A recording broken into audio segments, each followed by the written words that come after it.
Bread দিয়ে সহজেই একটা স্ন্যাক্স রেসিপি ট্রাই করতে চান?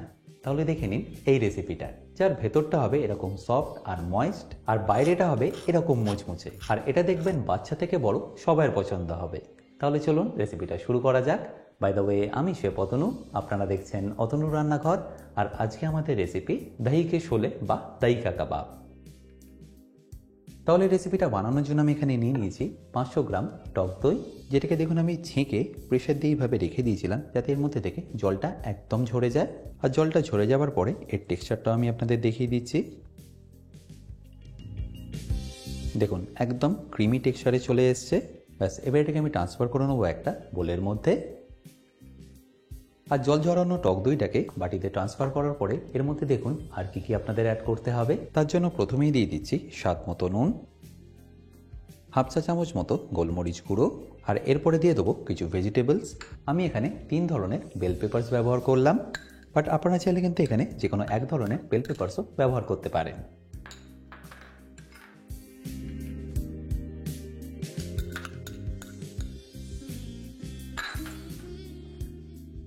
আর কাটিংটা নিশ্চয়ই দেখতে পাচ্ছেন আমি একদম ছোট ছোট রেখেছি, তা না হলে কাবাবটা ফ্রাই করার সময় কিন্তু খুলে যাবে। এরপর দিয়ে দেবো খুব ছোট ছোট করে কেটে রাখা গাজর কুচি। আচ্ছা, এরই সাথে ঝালের জন্য আমি এখানে দিয়ে দেবো কাঁচা লঙ্কা। আচ্ছা, এখানে আমি মিষ্টির জন্য দিয়ে দিচ্ছি অল্প একটু গুঁড়ো চিনি, চটপটা করার জন্য অল্প একটু বিট নুন। এরই সাথে যাবে 1 চা চামচ আদা রসুন বাটা, খুব সামান্য গরম মশলা, আর সবশেষে ধনেপাতা কুচি।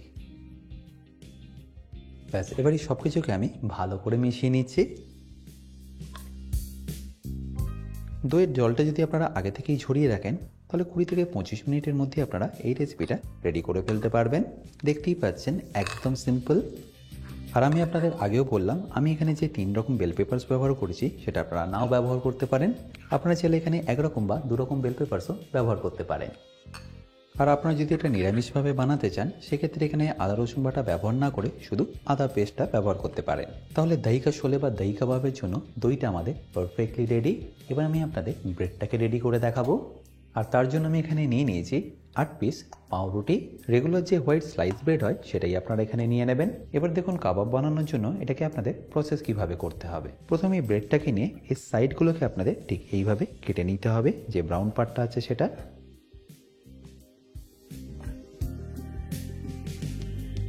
দেখতেই পাচ্ছেন 4টে দিকের ব্রাউন পার্টটাকে আমি একদম ভালোভাবে বাদ দিয়ে দিয়েছি। এবার এই ব্রেডটাকে আপনাদের ভালো করে একটু ভিজিয়ে নিতে হবে। তার জন্য একটা বোলের মধ্যে থেকে জল নিয়ে হালকা হালকা করে এইভাবে একটু ট্যাপ করে দেবেন। এটা করার কারণে দেখবেন ব্রেডটা একটু সফট হয়ে যাবে, আর সফট হয়ে গেলে ব্রেডটাকে আপনাদের মোল্ড করতে সুবিধা হবে। দেখুন ব্রেডটা এখন সফট হয়ে গেছে, আর এইভাবে মুড়ে দিলেও কিন্তু ভাঙছে না। এবার এর মধ্যে আমি ফিলিংস বা স্টাফিংটাকে দিয়ে দেবো। খুব বেশি লাগবে না, অল্প অল্প করে দিয়ে দেবেন। আর এটা দেবেন পাউরুটির ঠিক একদম লাস্টের এই এজটাতে। আর এটা এইভাবে কর্নারে দিলেই আপনাদের দেখুন মুড়তে এটা সুবিধা হবে। ঠিক এইভাবে এটাকে মুড়ে নিন।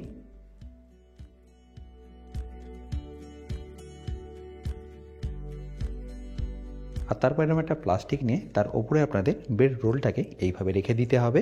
আর রাখার পরে দেখুন এটাকে আপনারা শেপ কীভাবে দেবেন। জাস্ট প্লাস্টিকটাকে এইভাবে আপনারা মুড়ে নিন। আর তারপর সাইডগুলোকে এইভাবে প্রেস করে এটাকে ঘুরিয়ে দিন। দেখবেন একদম পিঠের মতো এটা দেখতে হয়ে যাবে।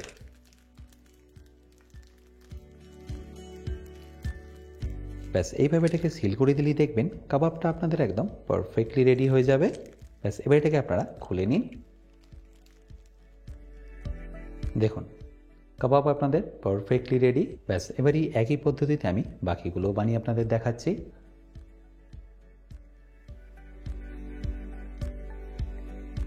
প্রথমে হয়তো আপনাদের দেখে মনে হতে পারে এটা একটু শক্ত, বাট একটা করলেই বুঝতে পারবেন এটা বানানো খুবই সিম্পল।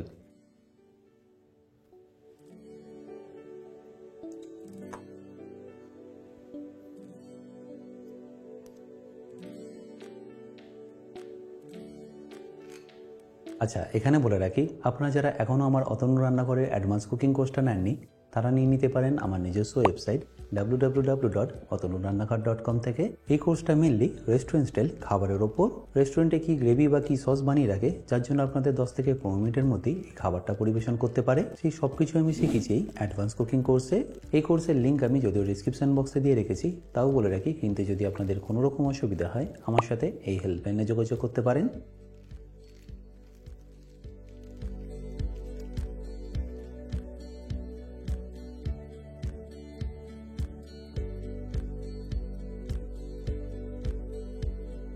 আচ্ছা, এখানে আমি আপনাদের আরও একটা প্রসেস দেখাচ্ছি। তার জন্য ব্রেডটাকে নিয়ে আপনাদের এইভাবে একটু জল দিয়ে এটাকে হালকা হালকা করে ফ্ল্যাট করে নিতে হবে। আর আশা করি নিশ্চয়ই দেখতে পাচ্ছেন আমি এটাকে কিন্তু ডাইরেক্টলি একদম প্লাস্টিকের ওপরেই করে নিচ্ছি। হোটেল বা রেস্টুরেন্টে কিন্তু এই পদ্ধতিতেই করে নেওয়া হয়। ব্যাস, এবার এর মধ্যে আমি স্টাফিংটা ভরে নেব। আর এই ক্ষেত্রে আপনাদের স্টাফিংটাকে এইখানে না দিয়ে ঠিক ডায়াগোনালি একটু এই সাইডে দিতে হবে।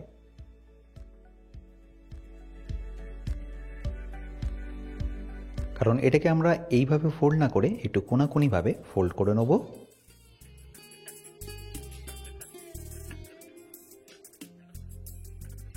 দেখুন, ব্যাস এবার এটাকে ঠিক আগেরটার মতোই রোল করে নিন।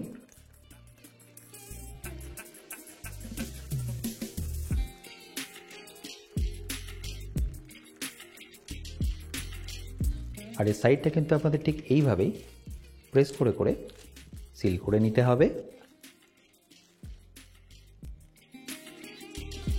আর তারপর খুলে নিলেই দেখবেন আপনাদের দই কাবাব কিন্তু পারফেক্টলি রেডি। আমি এখানে আপনাদের দুটো পদ্ধতি দেখিয়ে দিলাম, তাই যেটাতে আপনাদের সুবিধা মনে হবে সেই পদ্ধতিতে আপনারা এটা করে নিতে পারবেন। তাহলে এবার এখানে আমার সবকটাই রেডি হয়ে গেল। এবার ডাইরেক্টলি এটাকে আমি ফ্রাই করে নেব। আর তার জন্য তেলটাকে আমি আগে থেকেই গরম করে নিয়েছি। এবার একে একে এগুলোকে আমি ছেড়ে দেবো তেলের মধ্যে। এটা ফ্রাই করার সময় তেলের টেম্পারেচারটা আপনারা লো টু মিডিয়াম রাখবেন, তাহলে দেখবেন এটা একদম গোল্ডেন ব্রাউন হয়ে ফ্রাই হবে আর ভেতরটাও পারফেক্টলি কুক হবে।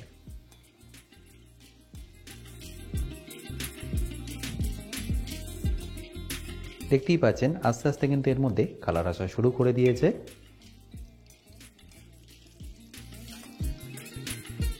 আর যখনই দেখবেন এরকম গোল্ডেন কালার চলে এসছে তখন এটাকে তুলে নিন। এবারে একইভাবে আমি বাকিগুলো ভেজে নেব।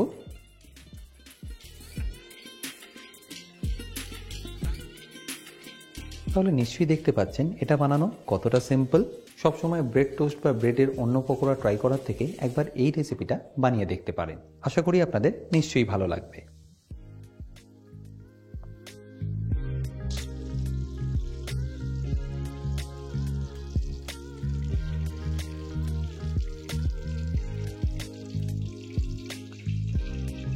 তাহলে আমার এখানে সবকটাই কাবাব ভালো করে ফ্রাই করা হয়ে গেল। এটাকে আপনারা অ্যাজ ইট ইজ এইভাবেই কিন্তু সার্ভ করতে পারেন, বাট আমি এখানে আপনাদের কেটে সার্ভ করে দেখাচ্ছি। বাট তার আগে দেখুন এটা কতটা এখন মুচমুচে।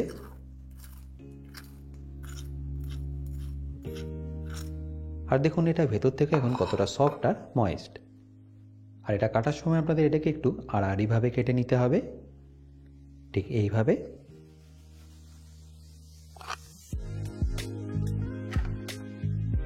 দেখুন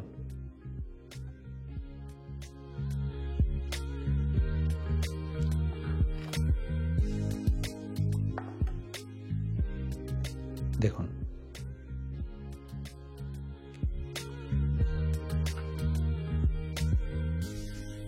আশা করি সিম্পল রেসিপিটা আপনাদের নিশ্চয়ই ভালো লেগেছে। আর যদি ভালো লেগে থাকে অতি অবশ্যই কিন্তু আমাকে কমেন্টে জানাতে ভুলবেন না।